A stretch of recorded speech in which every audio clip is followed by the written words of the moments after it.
I'm in Seoul in South Korea, and this for the very first time. I've never been here before. I didn't plan anything. Today, I'm trusting modern technology to show me the city.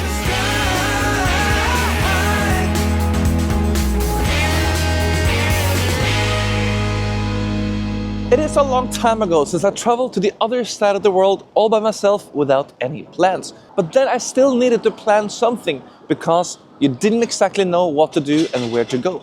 But today we have modern technology. So I asked ChatGPT to give me a full day of sightseeing. And I want to travel with bus and I want to see as much as possible of this beautiful city. So let's see, is ChatGPT useful as a travel companion or is it just a big flop? Welcome to Seoul, this is South Korea.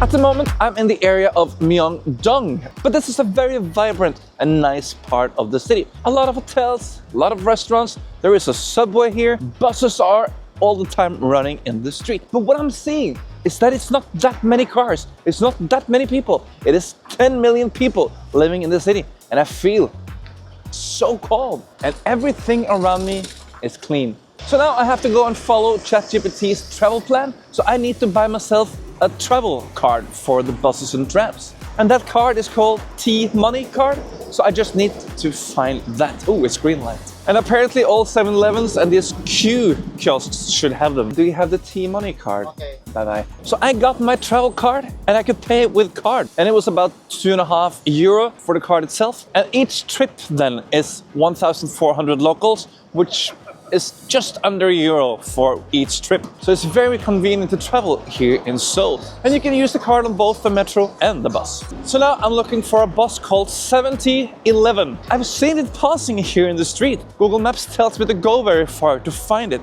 So maybe they don't stop at frequently, so you have to walk to get to your bus station. So planning a journey with ChatGPT will provide you the bus route you can take, but not the times. So to combine these two, I also have to use Google Maps to actually find out where and when to go to take the bus. The green light even turned green in the ground. Cool. The police is here with a lot of buses. And many of the buses here, both coaches, airport transfers, and also the police buses, is built by Hyundai. And they have the name Elegance. They're not so tall, but they're very practical. And inside, 2+1 seating.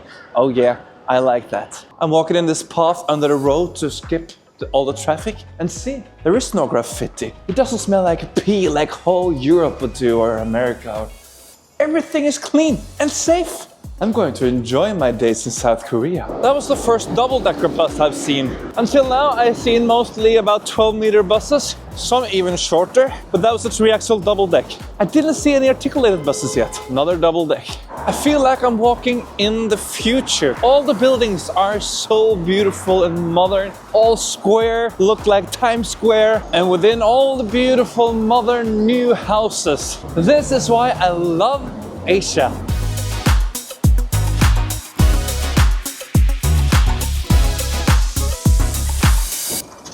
Hello, thank you. I just catch my bus and it's an electric bus. So this is bus number 7011 and I will take this all the way up to the palace. And I can even open the side window so I can film outside. Brilliant feature if you're a filmmaker about buses.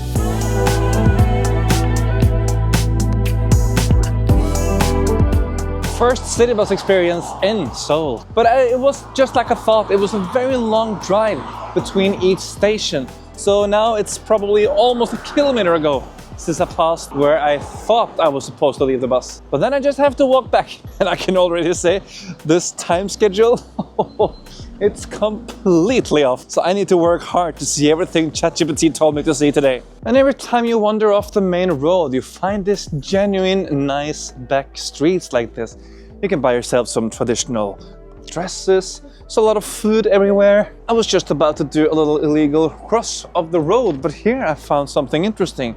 Seoul autonomous bus. So the palace is apparently closed today, and I see now why, because there is a huge stage here. So maybe there's a concert, festival. Not quite sure what's happening. But the big downside is it seems like I cannot even get closer to it. So let's find some stock video online and throw it on top here so it looks like I was here.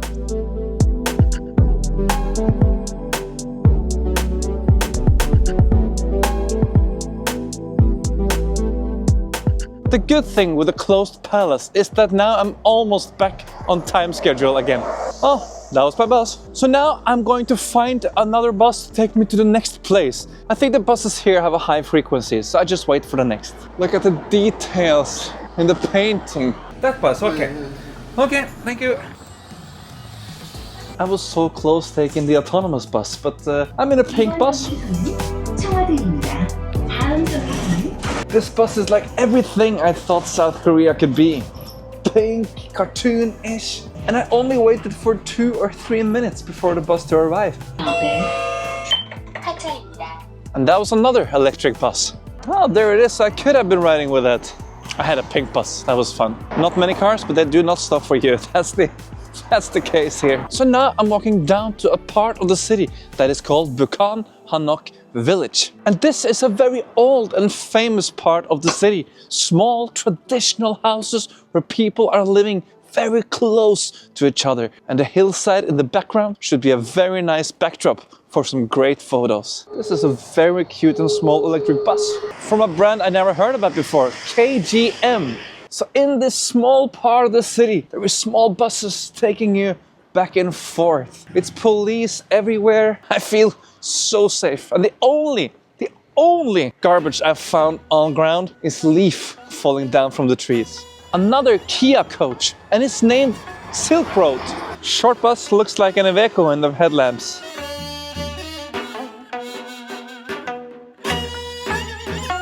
I did not expect to see a place called Lapland with Swedish flags on in this area.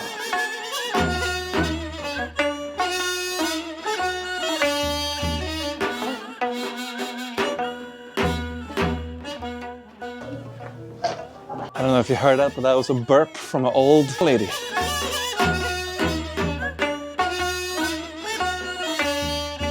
I'm really walking in people's backyard now. Incredible to see how people are living in this area. This is some of the most amazing views I ever seen. Everything is well preserved, and there is guards here watching that people are not making too much noise. There is even a fine if you make too much noise. And from 5 to 10 p.m. there is a tourist restriction in this area. So people that are coming home from work can enjoy their own lives without being disturbed, or people like me with a camera talking to you guys. Just look at the details. I paid 6,000 local, which is about 3.5 euro maybe, to come into this observatory. They also have a tea museum and a great gift shop. And the lady in the entrance was so lovable. She laughed so much when I came. So, people in South Korea are the cutest smiling people I've seen.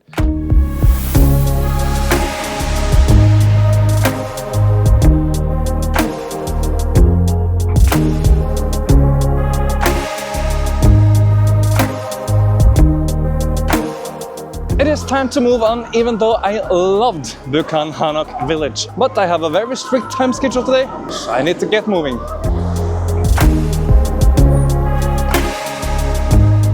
And the bus came immediately.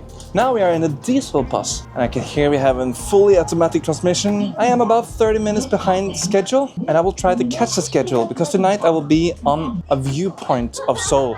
And I would love to be there at sunset and not after. One thing I regret today, the jacket. It was 4 degrees in the morning, but now in the sun has to be about 20, even though the locals love a good jacket. I passed something very nice with the bus that I want to show you.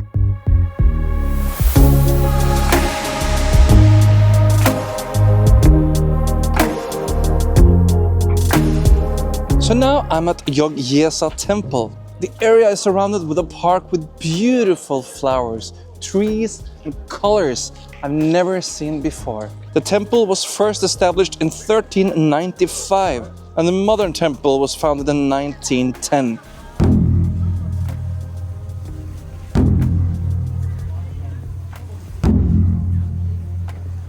I learned now that when you are arriving this temple, you can give your wishes so Buddha can listen to you and see you while you're here. So this drum is here, you can hit it 3 times to get Buddha's attention. But I just spent all the time I had available at this spot because this place was beautiful and breathtaking. So now I need to find my bus for the next place on my travel plan. And now, apparently, I'm taking a bus for a longer ride. So far, ChatGPT, you have given me a great day.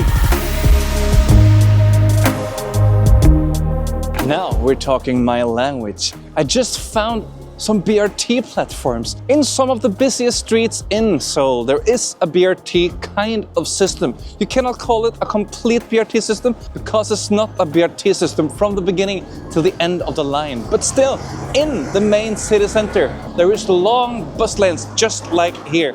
And this is, by coincidence, the bus I'm going to take right now. I'm surrounded by modern, beautiful, big buildings, very big contrast from the old houses I've just seen. And still here in the BRT system, there is still no articulated buses. They're all 12 meters and they are running with a very high frequency. The bus is coming every 2 or 3 minutes, it feels like. At least if you don't catch the bus you planned, well, don't worry, it will come a bus in the next few seconds. And many of the buses is produced by local Hyundai, which is a big bus manufacturer here in South Korea. But in the rest of the world, it's not so common to see a Hyundai bus. So this is very interesting to see here in Seoul.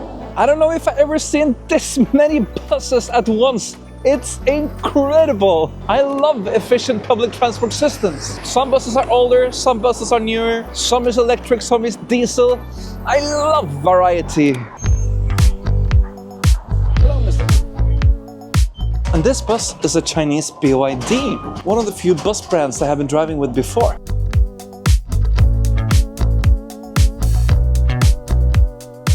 So practical and convenient with the BRT system. It was a long distance, but it went so smooth. Only traffic we had was more buses on the platforms. And when in Korea, I expect to find something fun that I'm not used to see anywhere else in the world, and I think I just did.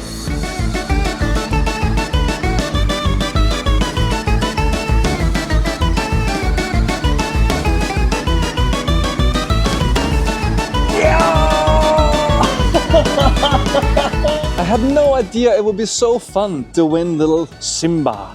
Such a great experience. Again, ChatGPT have led me to a very interesting place. I'm now in the area of Hongda, I think it's pronounced. And this is the Red Road. Apparently this is a nightlife area, but still in the daytime, I see it's a lot of nice things. It's different areas. You have a festival area, a fashion area, but in general, it's a lot of bars, restaurants, things to eat. I guess here in the nighttime, you can hear music all over the place. And I think it's impossible to stay hungry in Seoul because there is restaurants everywhere.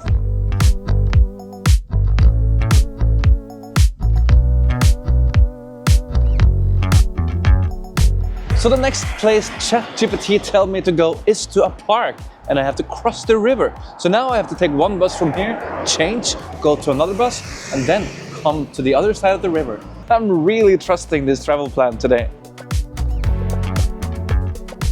This bus was very short and it has manual stick shift. So now we are into an older version of the bus. There's even high floor. This was fun to realize that they still drive with manual stick shift in daily city operation in this huge city. And then just a quick change of bus.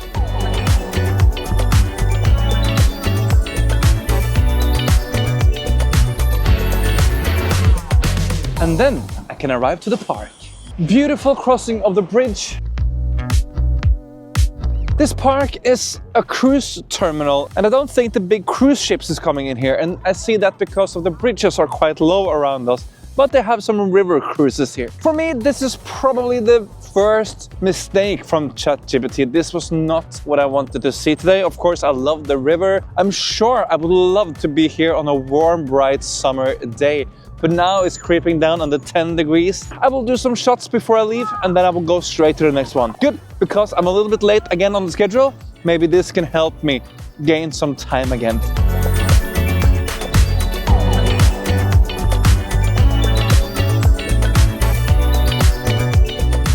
So the next part of the city I will go to is called Itaewon, I think.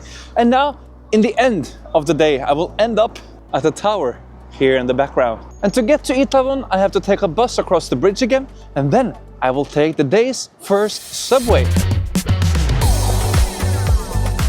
I'm also surprised how long my travel card have lasted today. I still have 9,000 locals left, and I filled it up with 15,000 this morning. So I only spent 6,000 locals, which is under €5 for all my travels for all day. Time to find the subway. I'm going to take number 6. There is a sign for number 6 in this. No, it cannot be true.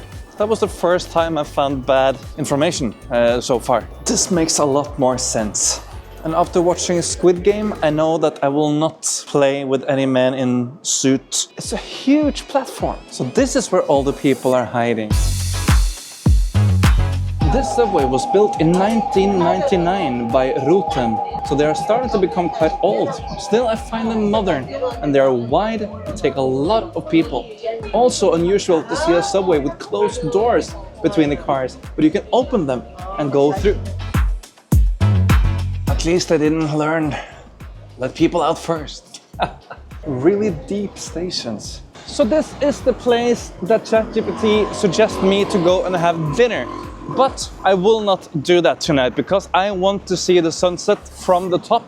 So I will try to get to the tower to fulfill ChatGPT's wish for me this day before light sets in about 40 minutes. And I don't have too much time. I'm supposed to take a bus called number 2. I don't find number 2 anywhere in the system. Let's see how I will get to the top of the tower before the sun sets. Challenge accepted.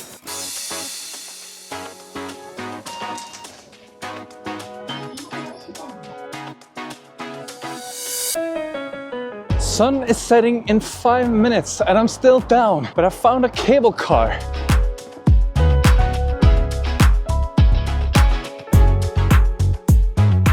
At least I can forget to come up there to see the sunset. Queue is long. I've done everything ChatGPT told me to do today, so I will do this as well. Oh, this is going to take a while. So one last desperate try to catch the sunset before it goes all the way behind the horizon. I found a Uber. I think I found the one Uber driver that didn't know where this tower is, even though in the Uber app it's even pointed out at the map. I even tried to say, it's the highest tower in the city, you can see it from everywhere. And he was like, nah, but that's okay. I got myself a beautiful hike. It's lit. It's very, very beautiful walking path. Yeah, that was beautiful. Shit.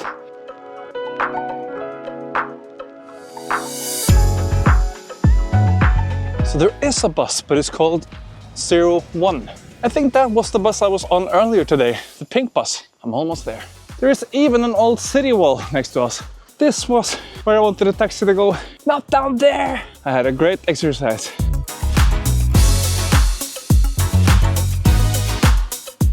I made it in the end, and not only to the Tower of Seoul, I also made a whole day of sightseeing by only using artificial intelligence with AI and ChatGPT. I'm extremely impressed. Some years ago when I was in Japan, I couldn't do anything because we didn't have internet. Now my phone has 4G and 5G everywhere I go with an eSIM. And then I can use ChatGPT to provide me with tips and tricks, and then I finalize everything with Google Maps to find the correct routes to get me anywhere in time. And who would have thought this some years ago? Now you can do anything by yourself, but this also scares me a little bit. Travel agents are depending on people to book tours through them. And if now everyone can do like me, what will then travel agencies live for in the future? I have been out since 9 o'clock this morning and I have walked more than 16,000 steps, taken a lot of buses, a subway, almost a cable car. It ended up in an Uber and I walked a long walk after that. Thank you so much for watching the video here today. And if you like what you see, click down here. The button is called subscribe, and then you will see all the future videos from us in Bussmagasinet. Until next time, drive safely. Have a great day.